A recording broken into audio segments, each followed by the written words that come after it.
Hello everyone. This presentation is brought to you by the One New Zealand Party, and I'm Andy Oakley, the leader of that party. I'm also a businessman and an author. My books are mainly about New Zealand's early history, the events surrounding the Treaty of Waitangi, and the effect that the treaty legislation has on us as a nation today.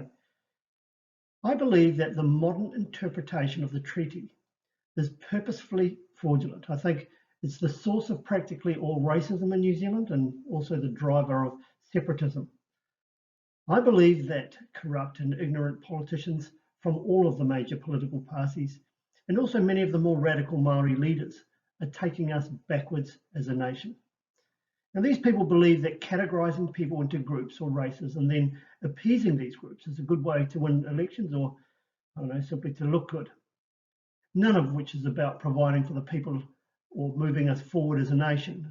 And so it's for this reason that I've found myself the leader of a political party. And although I'd rather be doing other things, I believe the only way to save our nation from civil disobedience in the future is to politically rally against the establishment. So in this 45-minute presentation, I'll clearly show you how successive corrupt political parties, along with their racist friends, have encouraged fraud and willfully engaged in indoctrination to cover up grave errors with regards to the Treaty of Waitangi legislation. If we're going to analyse the Treaty of Waitangi, we need to start at the beginning. And the beginning for New Zealand, I guess, is when humans first arrived here. We don't know exactly when that was or exactly where they came from. But we know they would have had to travel through Polynesia, and if we follow their ancestry back far enough, we'll see them come through Melanesia, Micronesia, and all the way back to East Africa. Various groups arrived at various times and they lived separately. And history, both oral and written history, shows us that these people were often at war with each other and didn't really share any political will. We do know that they competed fiercely for the food resources available here. Well, there are many oral accounts of what life was like in New Zealand, most of them to do with how the various tribes competed with each other. But when explorers started arriving here in the late 18th and 19th century, they started to document some of the things that were happening here. So if an analysis of those accounts by the explorers tells us that there were 633 significant battles recorded in the first half of the 19th century. If we take the lower number, then more than 35,000 people were killed in those 40 years. That's from a population base of about 120,000. Many people injured, enslaved, and by 1838, there were about 72,000 people left. While there are many oral accounts from the various tribes of what life was like here in New Zealand, if we look to some of the explorers' journals, etc., and match it with the tribal histories, we've got some examples of some of the warfare that was going on. New Zealand was operating under under tribalism then. That's where group identity is paramount. Some of the things that were happening in the late 1700s, I think, Ngāi Tahu who were a North Island tribe, moved to the bottom of the South Island where they killed, enslaved or assimilated with the tribes down there. We know that Ngāti Tawa moved from Kawhia in the north. They travelled all the way down the west coast of the North Island, killing, enslaving and assimilating with tribes as they went. They were friends with some and not with others. They ended up on Kapiti. Once they arrived at Kapiti, there was a lot of warfare. They ended up on Kapiti Island, and from Kapiti Island they launched raids into the top of the South Island where they killed, enslaved and or assimilated with the people there. They also went down to Akaroa where they killed, assimilated, or enslaved the people down there. We know that Waikato tribes moved into Taranaki, and there was approximately 6,000 people living in Taranaki, and they practically emptied Taranaki, enslaving 2,000, killing another 2,000. They drove about 2,000 south. Of those 2,000 that went south were primarily Ngāti Tama and Ngāti Mutunga, and they found their way to Wellington, and along with Ngāti Taua, they killed the original people of Wellington, the Ngāti Ura. From there, Ngāti Tama, Ngāti Mutunga found their way to the Chatham Islands, where they exterminated the Moriori people, practically anyway. So these is just a small example of the 633 recorded battles in New Zealand. As a result of this, these deadly wars, and also imminent annexation by the French, and we're talking about people such as Baron Charles de Thierry, who had bought large tracts of land in Hokianga and was talking about creating his own sovereignty there. The French were also in Akaroa. So in 1831, 13 Ngāpuhi chiefs asked that a letter be sent to the King William asking for protection. If we take a look at some of the things in that letter, they say, and quote from it, they say, "We are people without possessions. We have nothing but timber, flax, pork and potatoes. It is only thy land which is liberal towards us. We have heard that the tribe of Marion, with the French, is at hand coming to take away our land." It's interesting there that they view any other people who look different or live in a different place as a separate tribe. Therefore, we pray thee to become our friend and the guardian of these islands, lest the teasing of other tribes should come near us. So they're also worried about other tribes as well. And they state, if any of thy people should become troublesome and vicious towards us, we pray thee to be angry with them, and that they may be obedient. So this is an indication that many of the leaders wanted to move away from the very dangerous days and the lack of security that New Zealand had in those days. The British didn't really react much to that letter, but they did send out a British resident, James Busby. And James Busby was also getting increasingly worried that the French would annex New Zealand. So he put together a completely unauthorized document, which he entitled the Declaration of Independence. There were about 600 or so chiefs in New Zealand at the time, and what he did is he gathered signatures from 34 local chiefs, mainly all Ngāpuhi, and he was trying to convince the British that those 34 chiefs were claiming sovereignty over the whole country. It's not really feasible that 34 local chiefs could claim sovereignty over an entire country. I mean, if that were possible, then it had already been done by Captain Cook, who arrived in 1769 and claimed the country for the king. So just because people say things, it doesn't actually mean that it's true. Something interesting about this document, Busby had invented the United Tribes of New Zealand. So before that document, no such group had existed in New Zealand, apart from their signatures on that bit of paper.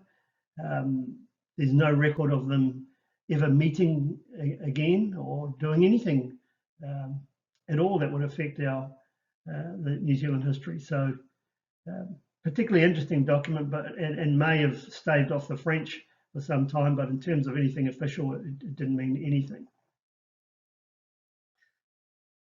Perhaps the next important thing to happen in New Zealand's history was this copy here in front of us is the 1839 Letters Patent, which was signed by Her Majesty the Queen of England, and where she appointed William Hobson as the Lieutenant Governor of New Zealand and extended the boundaries of New South Wales to include the islands of New Zealand. And the Governor of New South Wales at the time was Sir George Gipps. So in 1839, actually, Sir George Gipps was the Governor of New Zealand. Whether the people of New Zealand knew that or not, I'm not sure. So for political reasons, this document is not considered important. And while it's in Archives New Zealand, it's kept from public view. Hard to understand why such important historical documents are hidden from New Zealanders. If we move forward now to 1839, the population was about 72,000 people. And as we discussed earlier, they'd come from every corner of the earth. And I've just put a few photographs there showing you the Melanesian influence, the Micronesian influence. There was settlers, there was people, groups of people with red hair. There was all sorts of people in New Zealand in 1839. And I think it's important to realise that each of these groups had as much right to be here as any other group. And also that at that time there was no group, either individually or collectively, that was known as Māori. Moving on to later in 1839, in England there was a group known as the Clapham Society. They were an anti-slavery evangelical Christian sect, and they had quite a bit of influence in what happened in the colonies, and they were urging the British government to do something about the slavery that was going on in New Zealand. And they also saw, obviously, an opportunity for the British Empire to expand. So Lord Normanby issued the instructions for a treaty to William Hobson, the newly appointed Lieutenant Governor. He set sail for New Zealand. He picked up a secretary, James Freeman, in New South Wales. They arrived in New Zealand and made some proclamations about putting together a treaty. And so they worked on the early notes and drafts, and later in the piece, people such as James Clendon, James Busby, Reverend Taylor, and a few others were involved in the final drafting of the treaty. So William Hobson and James Freeman, his secretary, started the preliminary drafts of the treaty about the 1st of February 1840. And there on the left of the screen is some of the notes that they were actually written. These are photographed out of New Zealand archives. Neither Hobson or Freeman had lived in New Zealand, and they were unfamiliar with the different groups in New Zealand, and they tended to group them all together and as though they were talking to the native chiefs and tribes of New Zealand. Hobson became ill. I think it's generally accepted that he had a stroke, and his secretary, James Freeman, continued to work on the preamble, and he tried to create some of the articles. You can see the handwriting now is different, and it's now James Freeman's handwriting. But it became increasingly clear that his royal style of writing, where everything was expanded out, was starting to lose clarity, and also that there would be some trouble trying to translate these flowery terms into the Māori language. So the final drafting was left to James Busby, and he completed the final draft in English on the 4th of February. And on the screen there are the final draft written in his handwriting. So we have now the draft of the treaty, which means we know exactly what the English were intending, and we'll have a look at that in a minute. After the reading of Te Treaty of Waitangi on February the 5th, they read both the Ngāpuhi dialect and this copy here.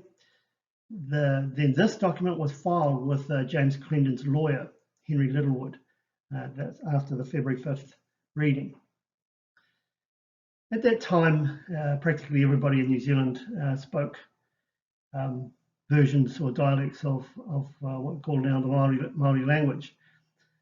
And so this English draft was filed, as I say, with Henry Littlewood, James Clenden's lawyer, and it wasn't found again until 1989, which is 14 years after the treaty legislation was enacted. This is something the government are very displeased about, and we'll see why in a minute. So once the treaty was read and signed in Waitangi, 9 other documents were circulated around New Zealand to gather signatures, and they're all here on the page, and they contain the 540 or so marks or signatures of the 600 or so chiefs that were in New Zealand. What's particularly interesting about these documents, and again these are out of Archives New Zealand, is the one there with the arrow on it. This document was in English, and it contained a wax seal up on the top left-hand corner, as it had been fixed to something else. If we look at the signatures or the marks on there, we realise that the chiefs that signed that document were at Waikato Heads, and that's a long way from Waitangi, and unlikely any of them would have understood English there. So we'll see why that document is in there in the future. The question, of course, is why is it there? As I say, we'll find out that in a minute. But first, though, now that we have the English draft of the treaty, now we can look at what the British actually meant and how that was translated into Te Tiriti o Waitangi by Henry and Edward Williams, who were scholars of the language, particularly the Ngāpuhi language, which this one is, or the Ngāpuhi dialect. We'll look at the preamble first, which is the part of the document which sets out who the parties are. And in this case, that's the Queen of England and the people of New Zealand on the other. So if we just read it, we'll see how it pans out. Her Majesty Victoria, Queen of England, in her gracious consideration for the chiefs and the people of New Zealand. So there's no distinction between any of the groups. It's just the people of New Zealand. So they're talking to everyone. That's who the treaty is addressed to. And the chiefs and people of New Zealand is translated as rangatira mina hapu onu tarani. So rangatira meaning chiefs, hapu are sub-tribes or family, and nu tirani is New Zealand. So just note there that New Zealand was not called Aotearoa back then. In 1840 it was Nu Tirani. And the next sentence is who was this? Why was the gracious consideration for the chiefs and people of New Zealand? Well, the next sentence is her desire to preserve to them their land.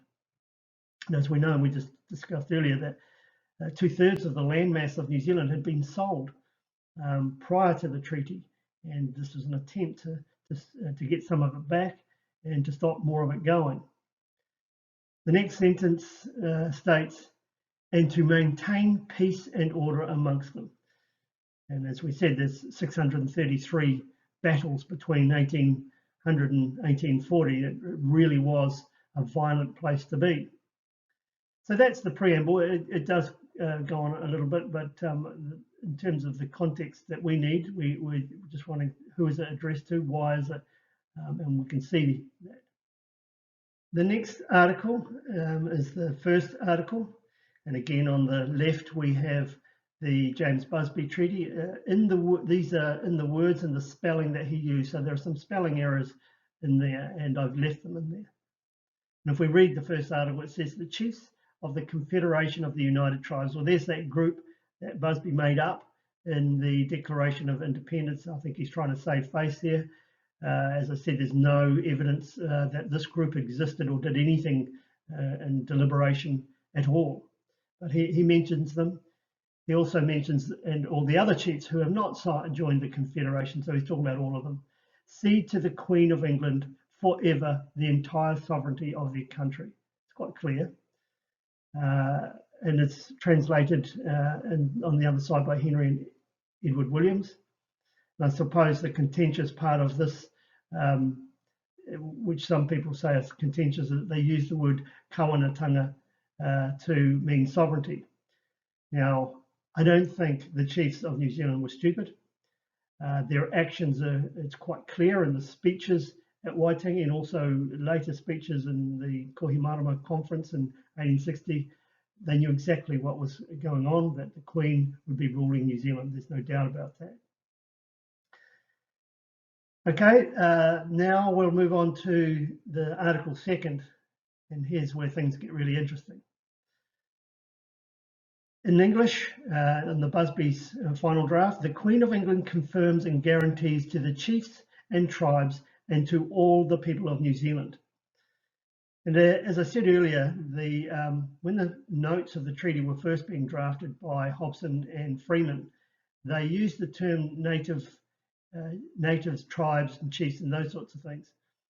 What can be seen now is the differences between the early drafts and the last draft is they replaced everywhere where they had put to the natives of New Zealand, and they'd put in there to all the people of New Zealand. So, and all the people of New Zealand is translated by Henry and Edward Williams into Ngā tangata katoa o Ngā Tirini. So tangata being people, katoa meaning all, and Ngā Tirani is New Zealand. And what does she confirm and guarantee? Well, she confirms and guarantees the possessions of their lands, dwellings, and all their property. This is important. The possessions, the words the possessions is translated by Henry and Edward Williams as Te Tino Rangatira Tanga. You need to remember this because today the words Te Tino Rangatira Tanga have been changed. The meaning has been changed. The meaning today means chiefly authority. But we can see very clearly here that in 1840, Te Tino Rangatira Tanga was the words used for possessions. Quite different. If we just go on, of their lands, dwellings, and all their property. So that's translated as Auratu Wenua, it's land, Auratu Kainga, it's the dwellings, Auratu Taonga katoa. And taonga is the word used by the translators for property. And today, that word taonga has a changed meaning, and it means, today, it means treasures. But it didn't in 1840. It's very clear there. It's used for the word property, things tangible, not intangible. So the second half of the Article 2nd goes on to state that the chiefs could only sell their land to the Queen. This is to stop the land sales, of course. This was at an agreed price. Okay, let's drill a little bit deeper into these. The Article 2nd, where in the English document they're talking about the preserving of their possessions and their property, whereas the Waitangi Tribunal interpret that completely different today. The Waitangi Tribunal's interpretation of Article 2 comes from a back translation provided by one man, former tribunal member and a treaty claimant, which surely should rule him out, the late Professor Hugh Carfarel. So here is his interpretation of that article. He says, the Queen of England agrees to protect the chiefs, the sub-tribes, and all the people of New Zealand in the unqualified exercise of their chieftainship over their land. So he uses the word chieftainship for Te Tino Rangatira Tanga, which is quite different to what the draft said in English in 1840. Remember, this was done in 1989. And over their villages and all of their treasures. I'm pretty sure the word, Ngāpuhi word for treasures is kahurangi. But in 1989, he told the Waitangi Tribunal that the English word for taonga was treasures. Quite different. This is now you're starting to see why the government have poured scorn on the English draft that was found in 1989. So This is clearly a mistake by either a mistake or being mischievous at the very least, Hugh Kawharau, changing the meaning of the words. And this is what the Waitangi Tribunal have reinterpreted these words to mean something entirely different. So this mistake provides the impetus for the entire grievance industry, every treaty claim, and the very existence of the Waitangi Tribunal themselves. Clearly, Kawharau and the Tribunal are wrong, so we need to do something about this. It's not an opinion. We've got the document in which we can clearly see what was meant when the treaty was written. The Waitangi Tribunal also used the incorrect English text to further confuse things, which is difficult to explain, as they state on their own website that if there's any ambiguity, the native text document must take precedence. And so here's how the Waitangi Tribunal view Article 2. They state that the Māori version of Article 2 uses the word rangatiratanga in promising to uphold the authority that the tribes had always had over their lands in taonga. This choice of wording emphasises status and authority. No, it doesn't, as we know. The words tino rangatiratanga don't mean chiefly authority at all. It is the words used for possessions. And taonga is not anything to do with treasures, it's to do with property. And then they go on to say in the English text, which is hard to understand, as I say, there's no need to use that text because they've already got the Te Tiriti o Waitangi there in front of them. And as they said, if there's any ambiguity, they must refer to the native text. But they do. They say in the English text, the Queen guaranteed to Māori the undisturbed possessions of their properties, including their lands, forests, and fisheries. So these words are coming from the James Freeman incorrect treaty. Those words, forests and fisheries, are not in Te Tiriti o Waitangi. So why would they even bring this up? Now we'll move on to Article 3, and to me this is the most revealing article of the treaty. It really does indicate that there's going to be a major shift in the New Zealand society. So if we just read it, we'll find out why. It states in English, in return for the cessation of the sovereignty to the Queen, the people of New Zealand shall be protected by the Queen of England, and the rights and privileges of British subjects will be granted to them. Okay, so if we just analyse that for a moment, in return for the cessation of sovereignty, the people of New Zealand, so they're talking about everybody here, shall be protected by the Queen, and the rights and privileges of British subjects be granted to them. So they're talking about an equal standard of citizenship here, equal rights. So no longer would they have chiefs at the top and various serfs and slaves underneath them. That system was going to go, and everybody was going to have equal rights. This is a massive shift, and so the translators, Henry and Edward Williams, knew that this was a very big shift, and they wanted to emphasise it. So the words in English, the people of New Zealand, became Ngā tangata Māori katoa o Aotearoa. The word Māori in 1840 and before simply meant ordinary, sort of a ranking word. It's used as a ranking word between something higher and lower. So in this case, when you put tangata, it's ordinary, all the ordinary people of New Zealand.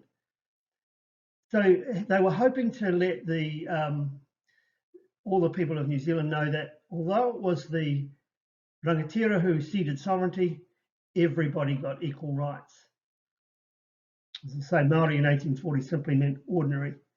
And I'll state it again, that there was no political or social group known as Māori in 1840, so it's not surprising that they're not mentioned in Te Tiriti o Waitangi. Some people might be a little bit surprised when I first mentioned it in my books. Both books that I've written have got both versions of the treaty in it. That's Cannons Creek to Waitangi and Once We Were One, The Fraud of Modern Separatism. So in the book and also on the screen in front of you, I've gone to all the Māori treaties that were taken around for signing, and I've got snippets of them there so that you can see in none of the 1840 documents did the Te Tiriti have Māori contain the noun Māori, meaning or one sort of group of people. None of those documents had that word in. You can see they're all small m's. Okay, so the treaty has been signed, and I think the next thing we've got to do is look at what happened after the signing of the treaty. How did the people act? So in 1840 in New Zealand, finally the conditions for war were eventually removed as a result of the Treaty of Waitangi on the February of 6, 1840, and subsequent dates later, which promised a centralised sovereignty. This is a very important thing that governments today have forgotten. They're signing off parts of it to the UN and co-governance agreements, but it's very important that they knew in 1840 that they had to centralise the sovereignty into a single entity. Law and order obviously was established, and also, as we discussed, Article 3 brought about a single standard of citizenship. Hobson proclaimed Her Majesty's sovereignty over New Zealand on May 16, 1840. New Zealand officially became a British colony on the 16th of November 1840 as a result of the Queen Victoria's signed letters patent known as the Charter of 1840. And there it is on the left-hand side at the bottom there. Again, probably for political reasons, these charters from the Queen, letters patent, are not considered important to our history, and they're tucked away in Archives New Zealand, never to be seen. Instead, we have displayed a misinterpreted Treaty of Waitangi. Okay, so for the next 15 or 20 or so years, New Zealand warfare had practically died away. Slavery had ended.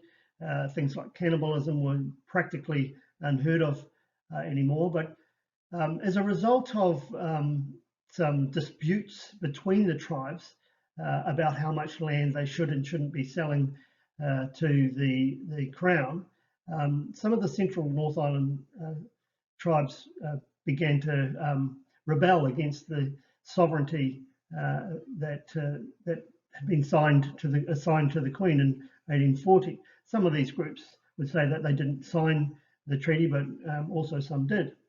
So we had the beginnings of a rival sovereignty movement, the Kingitanga movement.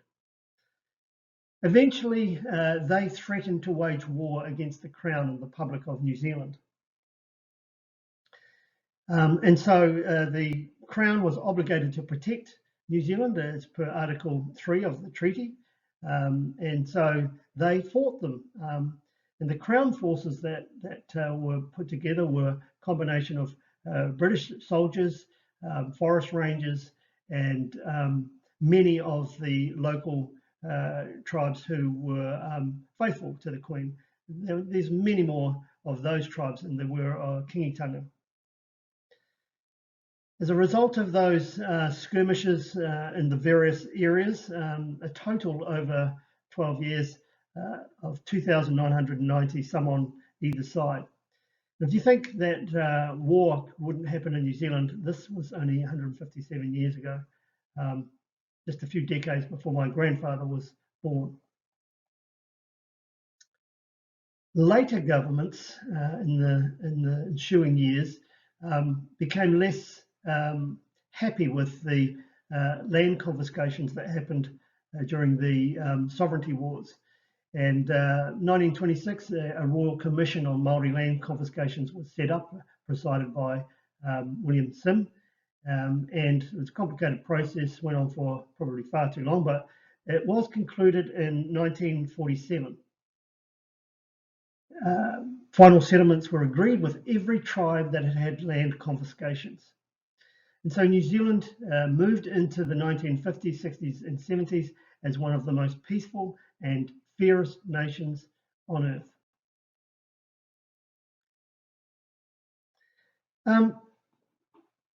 Today, I think that far too many people are looking back at these times.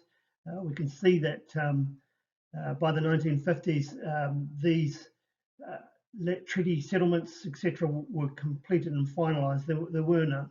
Not everybody in New Zealand was happy, but that's still the case today. So if the treaty settlements or the wars or any of the stuff that tribal wars are not what defines our nation, we need to have something new, something better to tell our children, something that's more truthful as well. I think what that is illustrated by this graph here. If I can grab a highlighter. This is a graph where we're measuring the GDP per capita. So we're measuring how productive New Zealand is or was, and we're comparing our productivity with the United States and Australia in international dollars. We won't worry about what they are. We'll concentrate on the percentages, which are much easier to understand. So we can see how New Zealand has moved forward throughout the various decades. So if we look in 1840, there is the number that US had, Australia had, and New Zealand had.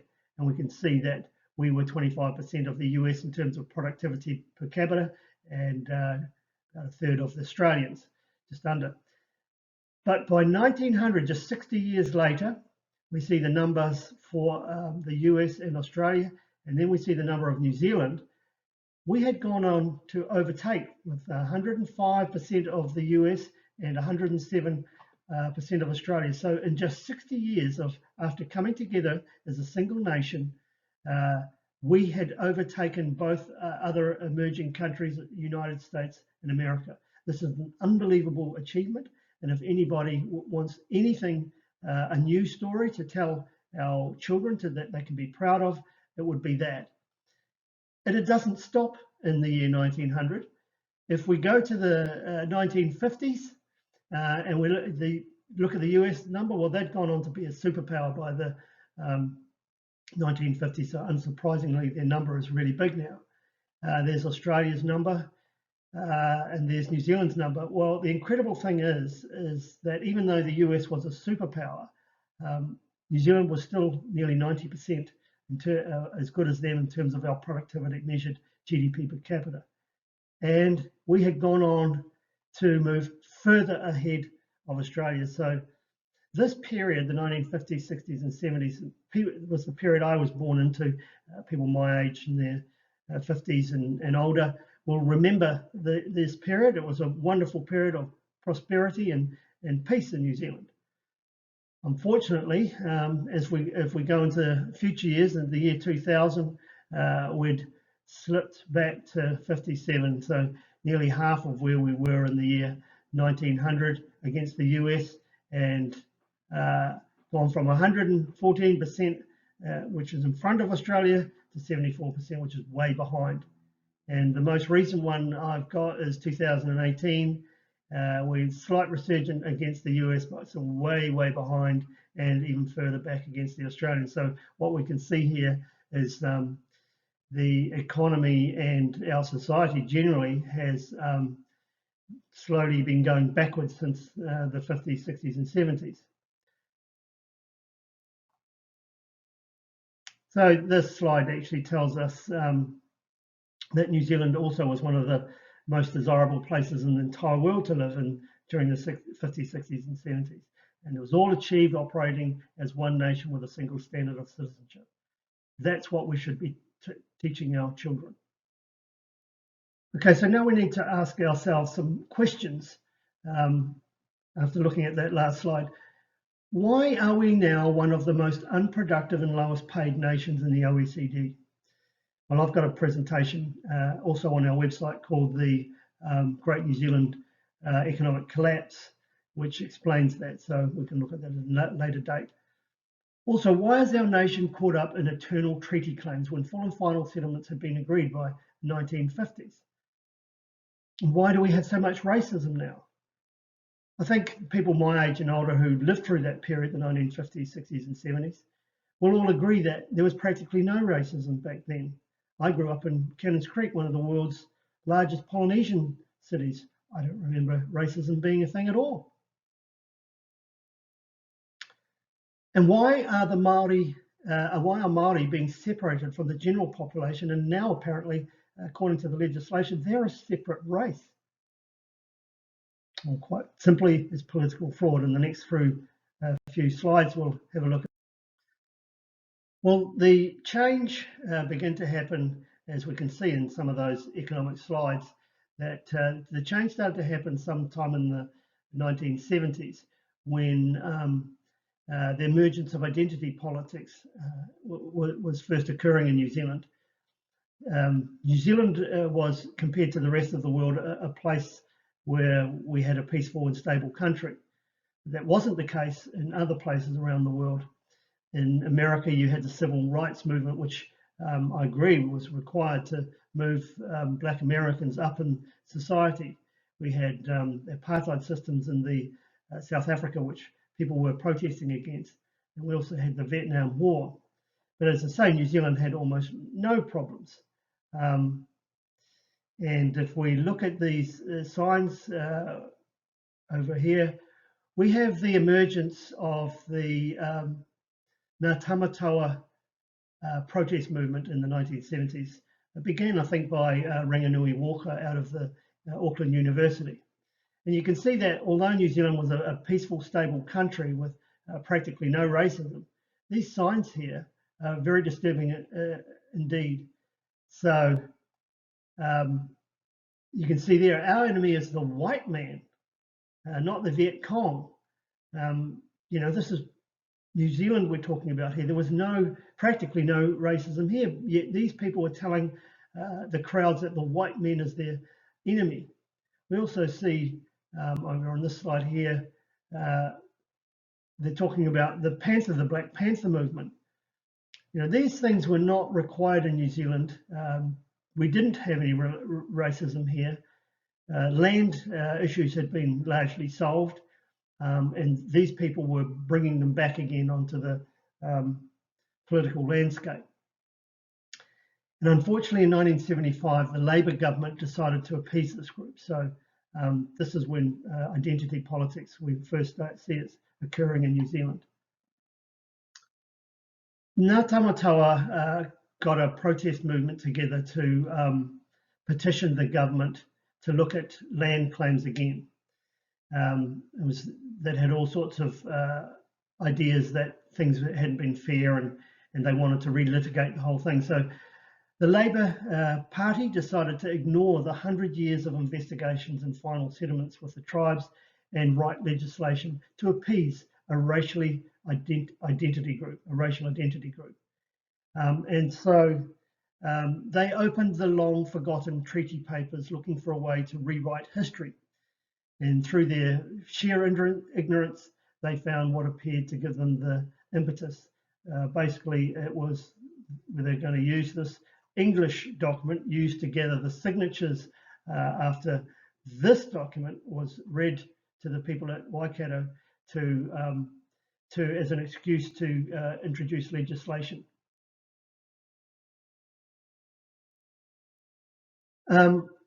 Obviously, when they pulled out the treaty papers, they got this. One of the 9 sheets was in English, and it contained 37 marks or signatures. When they back translated this from the native language, they realized that it had different words and meanings in it. In their ignorance, they decided that because of the differences, they would set up the Waitangi Tribunal, a government agency, to establish the true meaning of the treaty. This is the differences between the document on your screen and Treaty of Waitangi. Actually, this was their opportunity to change our history forever. This document is the one that they teach our children, is the true English text treaty. But if you read this treaty and compare it with Treaty of Waitangi, or now we can compare it with the English draft, this document is addressed differently. It's directed at the chiefs and tribes, whereas the native document and the English draft addresses the chiefs and the families of New Zealand, the people of New Zealand. This document has the words forests and fisheries in it, whereas Tiriti doesn't mention forests and fisheries. There's, as we discussed before, there's a wax seal as if it were affixed behind another document up in the top left-hand corner. It has a ruined Captain Hobson signature. This was, I believe, written by with his left hand after he had a stroke. So this document is actually been defaced. It's useless. It has the wrong date on it, the 6th of February. The 6th of February was the date that the treaty was signed. It was drafted on the 4th of February and it was read on the 5th of February. So this document didn't exist on either of those days. Signatures of the chiefs were from the signing at Port Waikato. So looking at the chiefs' names, you can tell that this document they got the signatures at Port Waikato. So what other document has signatures from the Waikato heads treaty signing? As we now know that on April 11th, 1840, Reverend Maunsell stood before 1,500 natives at Port Waikato, and he read Treaty of Waitangi from the kawhia sheet, the printed sheet. This one on the left is the actual document. And as you can see, only 5 signatures could fit on this document. There they are down here. 1, 2, 3, 4, 5. So Maunsell had with him a ruined James Freeman English text. And apart from at Waitangi, no English documents were read to the natives. He simply used the English document he had, which was a much larger document, to gather the remaining 37 signatures. And he fixed it to the rear of the printed sheet with red wax. So with this knowledge, we need to ask some questions. The government made a grave error in 1975 by adopting an irrelevant English text treaty with different words and meanings and used it in our legislation and also our education. Now, look, they may have been ignorant in 1975, but why didn't they admit their mistake in 1992 when the discovery of the English draft was all over the New Zealand Herald? Why did treaty expert Dame Claudia Orange pour scorn on this document, the draft, that is dated correctly, the 4th of February 1840? It's on rare watermark paper that could only have come from James Clendon's house where the treaty was drafted. It was written in the handwriting of James Busby, who wrote the final draft, and it matches Te Tiriti perfectly. So she poured scorn on that document in favour of a document that has the wrong date, the wrong author, James Freeman, and completely different words and meanings.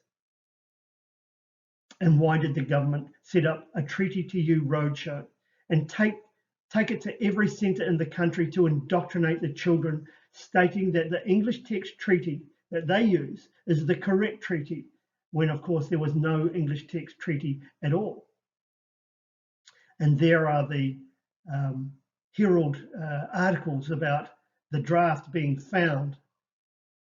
And there's what it looked like with them busing school children to these Treaty to You roadshow and indoctrinating them with entirely the wrong information. This is still going on today. We really need to do something about this, as it's separating New Zealand in ways that are really quite bad.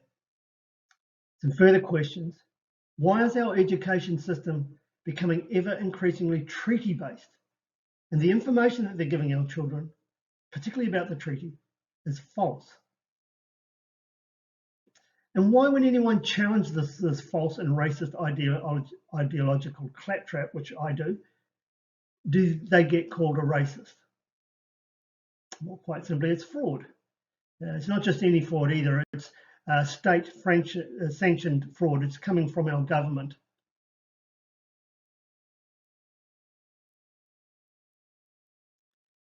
The reason I say it's coming from our government is because they've written some very bad legislation, the Treaty of Waitangi Act. And this act is really the problem. And if we go through it, I can show you clearly what the issues are. So firstly, we'll look at the preamble. Again, this is the part of the document that states who's involved and why.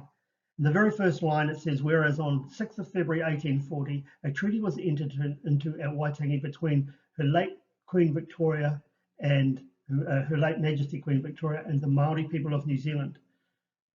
As we've been discussing, there was no social or political group or race known as Māori in 1840, and so it's not surprising that Māori are not even mentioned in Te Tiriti.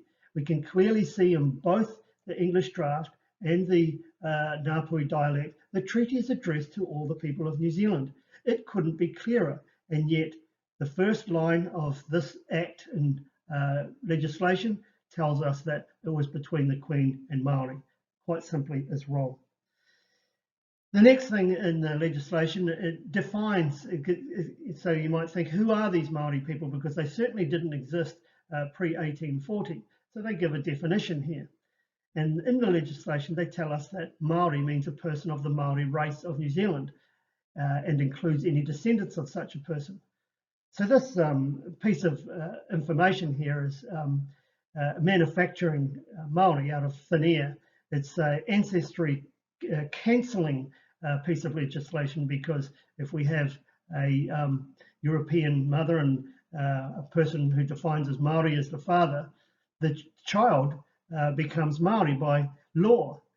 This is absolutely incredible piece of foolish legislation. So humans cannot be categorized into separate races. There's never been a separate race of humans that are Māori. This is simply racist legislation, and as I say, I think this is the source of all racism in New Zealand. We really need to get rid of it. The very next line in the preamble in the Treaty of Waitangi Act 1975 states, and whereas the text of the treaty in the English language differs from the text of the treaty in the Māori language. Well, this is a completely dishonest fabrication. The government continued to lie to everybody, including all of the school children in New Zealand. There was never any English text treaty, and as such, it was never read to anybody who subsequently signed it. It's hard to understand that this legislation is still in our Parliament when it's quite obviously a fabrication. Now, the third sentence, if you like, in the preamble of the Treaty of Waitangi Act, it states, and whereas it is desirable that a tribunal be established to make recommendations on claims relating to the practical applications of the principles of the treaty, and for that purpose to determine its meaning and effect and whether certain matters are inconsistent with those principles. But we can see by reading the English draft, there's no principles in the treaty at all.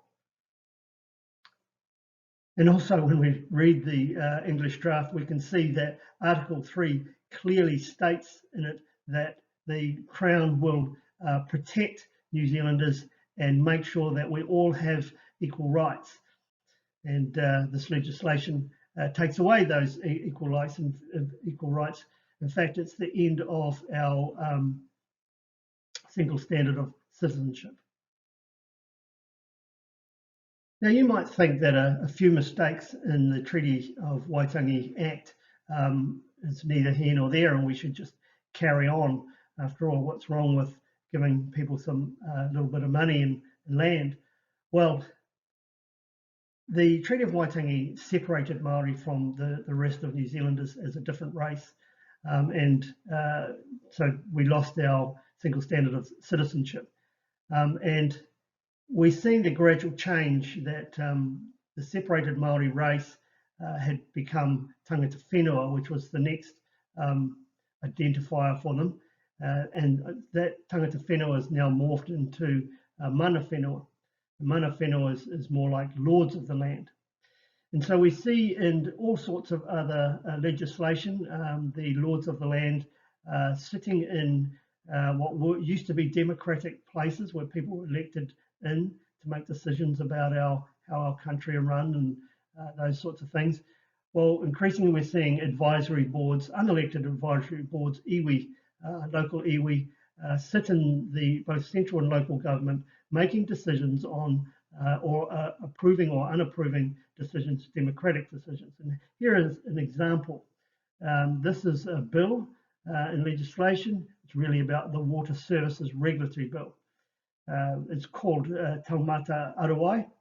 And so what you would expect if you were setting up regulations about water services, that a bunch of people who knew about water, scientists, would sit around and write procedures about how we keep our water in a correct way. Well, we can see here that we have a Maori advisory group is set up. And so unelected people or local iwi come and sit in the decision-making processes, and they call the final shots. This is just one bit of legislation. There are literally hundreds of pieces of legislation either in place now or being written that have mana whenua sitting in the positions of unelected positions, making decisions about the rest of what the rest of us can do. We really have to stop this sort of stuff. It is very bad indeed. Okay, so we come to the end now, and we're just going to go for a few slides of conclusions. So in 1975, the Labour government made an error in drafting the Treaty of Waitangi legislation. They incorrectly elevated the status of an appendix to Treaty of Waitangi, which was an English text document used to gather signatures at Kawhia, as the English text treaty. And as a result of the two texts having different meanings, they needlessly set up a tribunal to interpret the meaning of the treaty as understood by the chiefs that signed in 1840. Now, this was a possible task, because every chief was an individual. They would have had their own reasons to sign it, and particularly the smaller tribes would have been rushing to sign it to get protection from the larger tribes. And B, of course, there was no such thing as an English text treaty.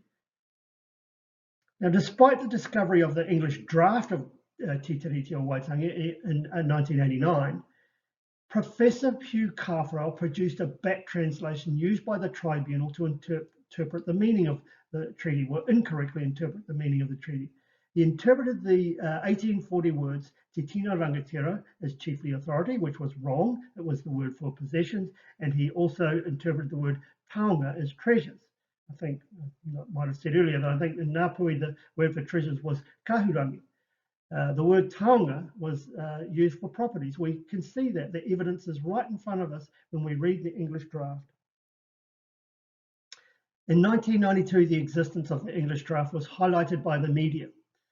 However, the government poured scorn on the most important historical document in our history, and they fraudulently stuck with their error, and they've buried this English draft.